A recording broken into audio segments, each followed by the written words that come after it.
아버지의 나라가 오게 하시며입니다. 주기도문은 예수님께서 그 내용까지 직접 우리에게 써주신 유일한 기도문입니다. 예수님께서 직접 쓰셨으니 그 의미가 얼마나 심오하고 깊겠습니까? 하지만 주기도문이 더 위대한 이유는 심오하고 깊음에도 불구하고 굉장히 간단하다는 것입니다. 여러분 어때요? 일용할 양식 주세요. 악에서 구해 주세요. 간단합니다.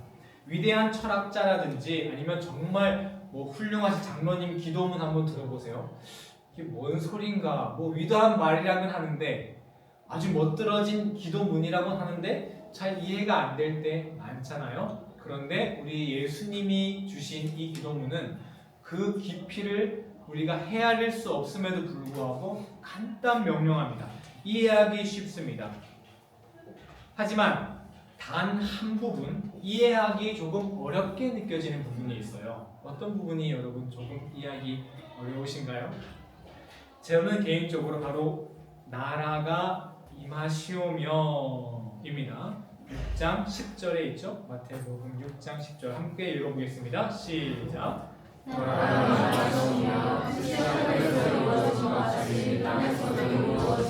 이 나라라는 뜻은요, 우리 9절 보여주시면 하늘에 계신 우리 아버지라고 할 때 그 하늘, 하나님이 계신 그 나라, 즉 하늘나라를 의미하는 것이겠죠. 다시 10절을 띄워주시고요.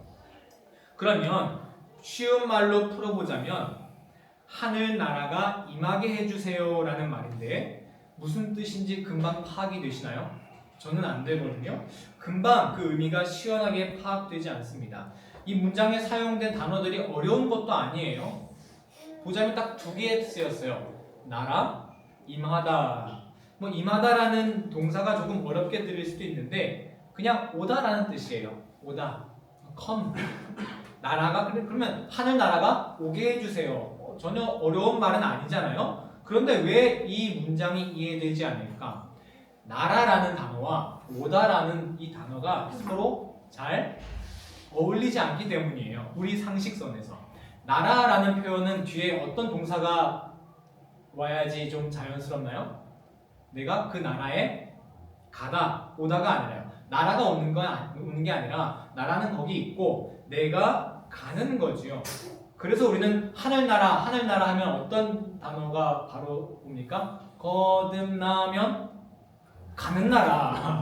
내가 가는 거거든요. 뭔가 예수님께서 하늘나라에 가게 해주세요 이렇게 기도해라 하면 좀 멋이 없으니까 좀 멋있게 하려고 일부러 하늘나라가 임하게 하시면서 이런 식으로 꼬아서 말씀하신 걸까? 아니 그럴 필요가 없어요. 이미 다른 문장들은 단순하잖아요. 똑같이 단순하게 표현하시면 될 텐데 왜 굳이 나라에 가게 해주세요가 아니라 나라가 오게 해주세요 라고 예수님은 우리에게 기도를 가르쳐 주셨습니까? 이것이 복잡하게 들리는 이유는 먼저 나라라는 개념에 대한 인식이 우리가 갖고 있는 인식이 그때와 좀 다르기 때문입니다. 지금 우리가 생각하는 나라는 국경이 딱 정해진 그런 개념이죠. 그런데 국경이 딱 정해진 개념은 상대적으로 매우 최근에 생긴 개념이라는 것입니다. 나라라는 개념이요. 우리나라는요. 우리나라 사람은 여기 조금 이해하기가 더 어려워요. 우리나라는 5,000년 전부터 뭔가 하나의 나라로 계속 이어져 왔기 때문에 이해하기 더 어려운데요. 유럽이나 서아시아나 이런 경우에는 나는 어느 나라 사람이다 이런 정체성이 형성되게 굉장히 최근 일이지 않습니까? 그런 개념이 없었어요. 나는 어느 나라 사람이 아니라 나는 어디 시족 사람이다. 나는 어디 도시의 사람이다 라는 게 그 사람들 정체성이었죠. 그렇게 시족 혹은 도시 단위로 살아가는 A라는 사람들이 있다고 한번 생각해 봅시다. 그 A라는 지역에 갑자기 군대가 막 쳐들어오더니 그 마을의 이장을 죽이고 야 너네 이제 이 이장 말 말고 누구 말 들어? 로마 황제라는 사람의 말을 들어라는 거예요. 로마 황제 말 들으면 내가 더 잘해줄게 세금만 내 이러는 거죠. 그러면 이 나라 사람, 이 마을 사람들은 우리나라가 로마라는 나라로 바뀌었구나 이렇게 생각하는 게 아니에요. 그동안은 우리 도시에서 가장 힘이 센 이장님이 우리를 다스렸는데 이제는 누가 다스리는 거구나? 로마 황제가 우리를 다스리는 거구나. 이렇게 이제는 이장님이 맞는 법이 아니라 누구 법을 따르는 거구나? 누구 통치 아래에서 사는 거구나? 로마 황제의 통치 아래 사는 거구나 라는 거예요. 이렇게 생각한다는 거예요. 결과적으로 로마 황제의 통치 범위가 점점 확장되어 어디까지 온 거예요? 이 A라는 마을에까지 온 것이죠. 이해되시죠? 그러므로 예수님께서 사용하신 이 나라, 헬라어로는 바실레이아라는 이 단어는 어디 고정되어 있는 장소로서의 나라의 의미가 아니라 이 로마의 통치가 점점 나에게까지 영향을 미치는 어떤 통치라는 의미의 나라의 개념인 것입니다. 그러니 하나님의 통치, 로마 황제의 통치가 나에게 왔다라는 표현이 맞는 것이죠. 내가 그 통치에게 갔다라는 표현은 맞지 않잖아요. 오히려 안 맞죠. 그러니 나라가 오게 하시며라는 말이 더 정확한 겁니다. 제가 추측컨대 이 설명을 오늘 처음 들으시는 분은 아마 없으실 거예요. 하늘나라는 어디 가는 나라가 아니라 하나님의 통치가 우리 삶에 임하는 겁니다.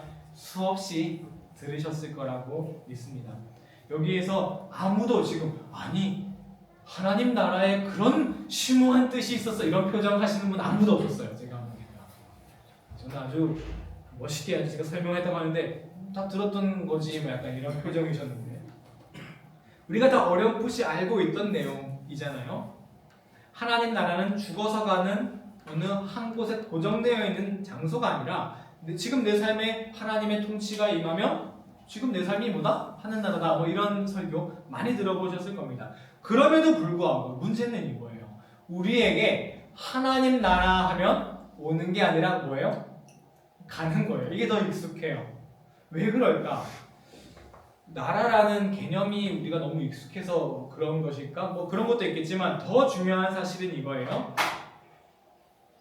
하나님의 통치가 오는 나라보다 내가 가야 하는 하늘나라가 우리에게 훨씬 더 매력적이라는 거예요.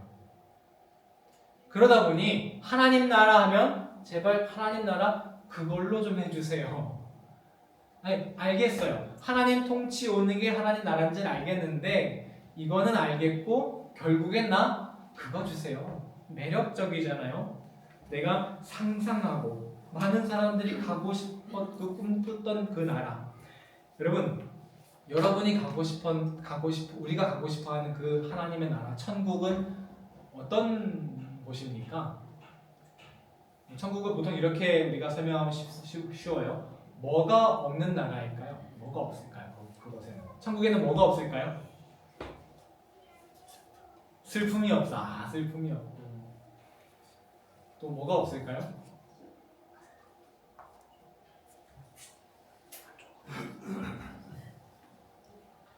아름다움? 어떤 시인은 이렇게 말했대요. 천국에는 아라비아 숫자가 없다. 아라비아 숫자가 없다. 무슨 말이냐면 사람을 사람으로 대하지 않고 다 숫자로 대하지 않습니까? 이 사람은 어디지 몇 평에 사네. 이 사람은 집이 얼마 밑에의 집에 사네. 성적은 뭐 어떠네 이런 식으로 말이죠. 그런 아라비아 숫자로 사람을 판단하지 않는다라는 거예요. 보통 우리가 말하는 이 천국의 개념이라는 것은 뭔가 우리가 갖고 싶은 거는 많이 있는 것, 행복, 사랑, 그리고 우리가 없어졌으면 좋겠는 거, 가난, 불화, 슬픔, 외로움 이런 거는 없는 것. 결국 우리 인간의 욕망이 투영된 곳인 것이죠.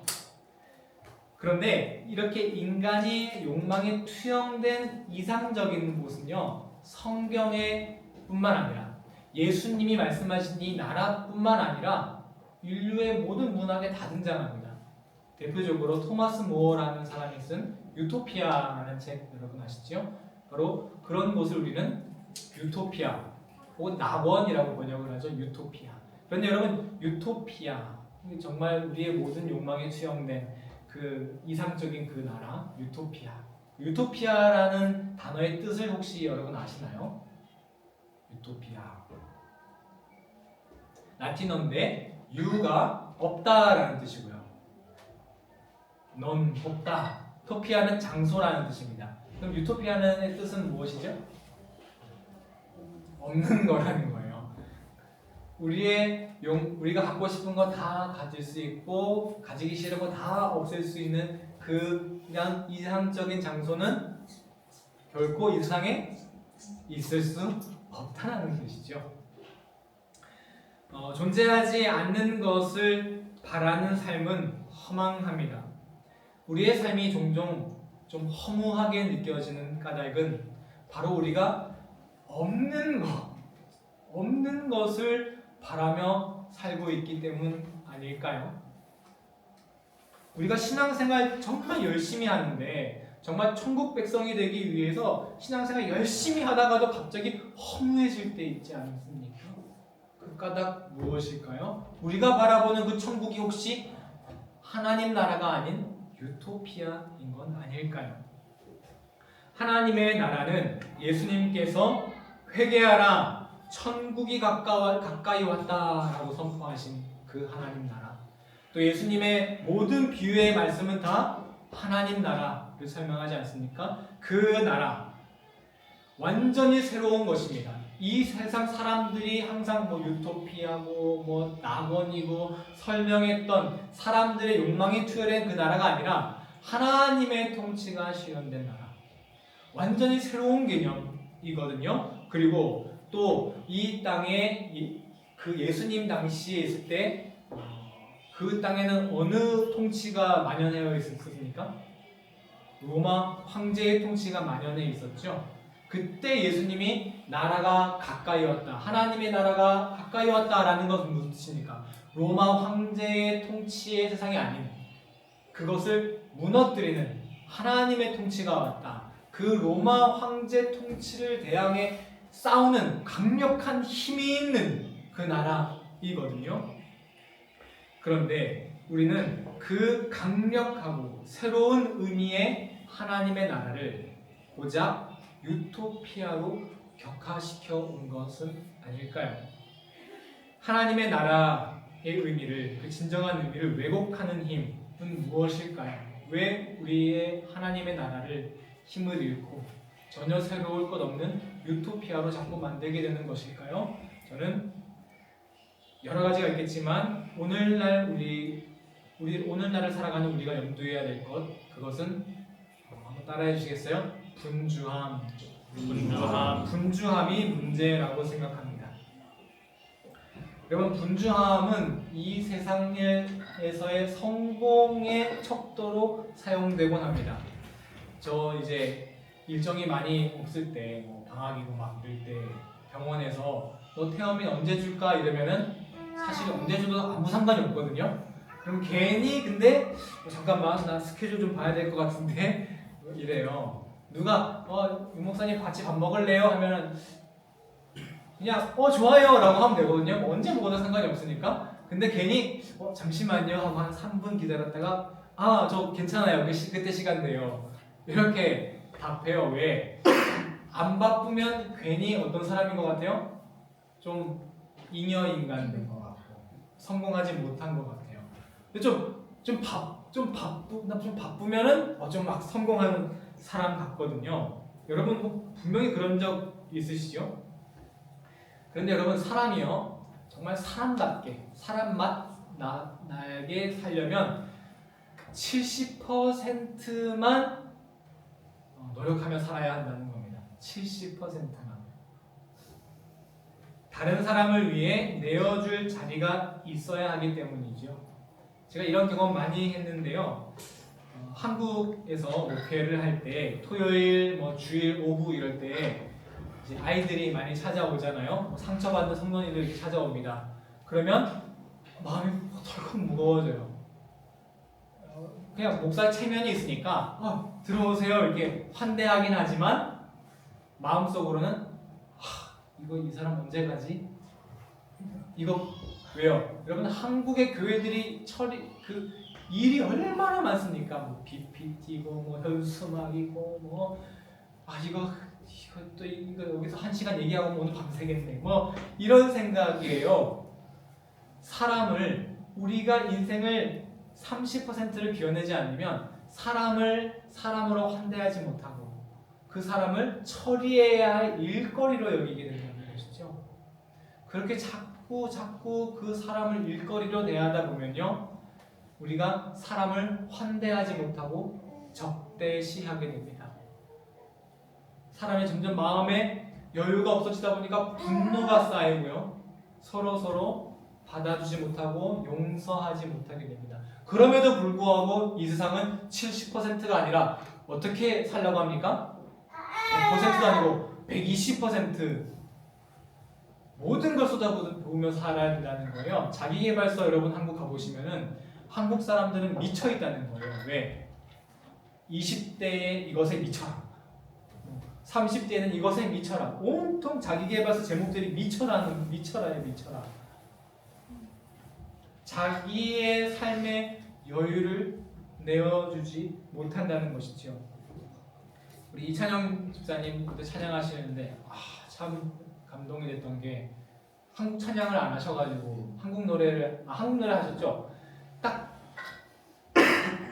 끝나는데 그 노래가 딱 끝났는데 그 뒤에 그 쉼표가 너무 아름답더라고요.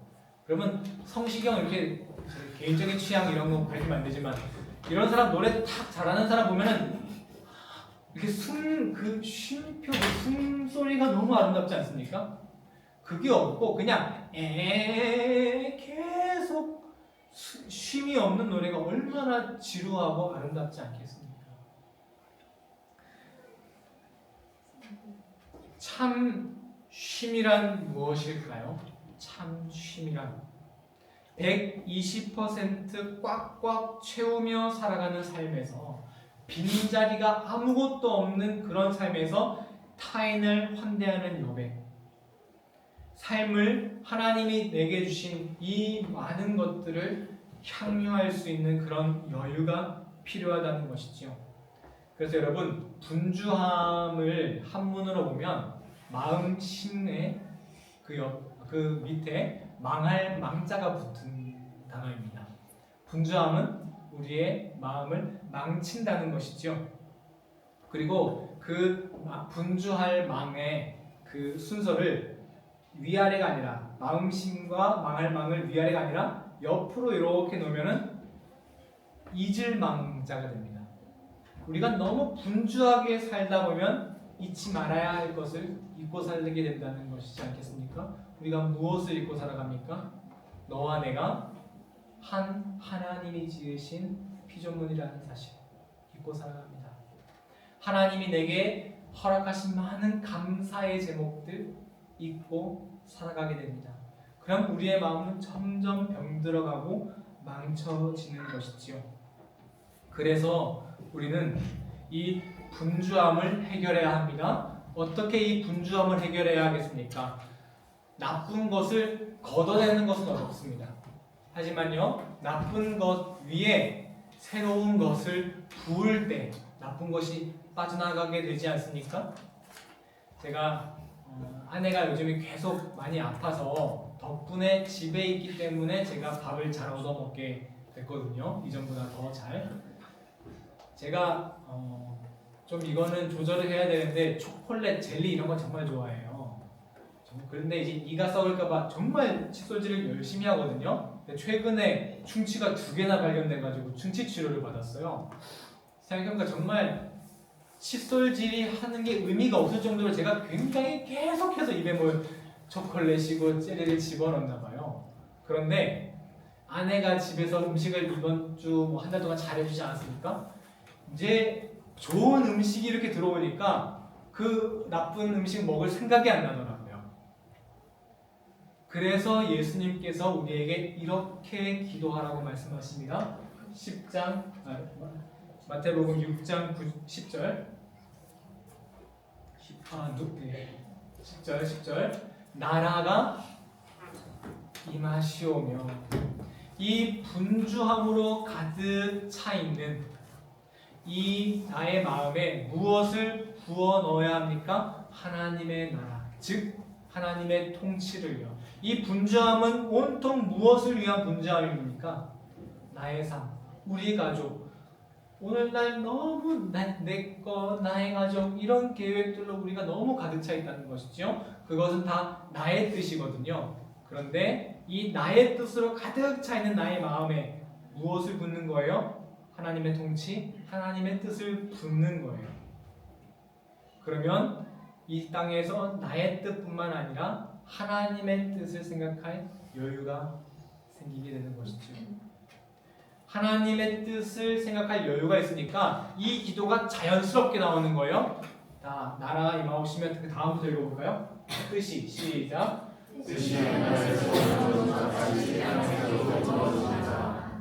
이게 아주 자연스럽게 연결되는 겁니다. 하나님의 뜻을 내 안에 부으니까 자연스럽게 이런 기도가 나오죠. 하나님의 뜻을 이루어 주세요. 이전에는 내 뜻으로 120% 꽉꽉 차 있으니까 하나님의 뜻을 위해 기도할 수가 없어요. 그런데 이제 하나님의 뜻으로 내 안을 이렇게 부으니까 이제 그 하나님의 뜻을 위해 이 땅에 이루어지게 해주세요. 기도가 나오는 것이죠. 거기에 참된 쉼이 깃들게 됩니다. 이제 하나님의 뜻이, 하나님의 통치가 내 마음에 임하게 해주세요. 우리는 그동안 이것을 일로 받아들였어요. 사명으로 받아들였다고요. 뭘 내가 해야 될 일. 하지만 하나님의 뜻이 임하는 것은 우리에게 오히려 안식이 됨을 믿으시기 바랍니다. 내 뜻, 내 욕망으로 항상 가득가득 채워서 분주했던 삶, 그 분주함이 나의 마음을 망치는 것도 모르고 잊지 말아야 할 것을 잊고 사는지도 모르고 살았던 그 분주한 삶에서 타인을 위한 여백, 다른 사람을 챙길 수 있는 그런 여유로 그것을 여백을 만들어 줄 수 있는 참된 안식을 주시는 하나님의 나라를 우리 마음에 초청하는 여러분 다 되시기를 예수님의 이름으로 간절히 축원합니다. 함께 찬양하며 결단의 시간을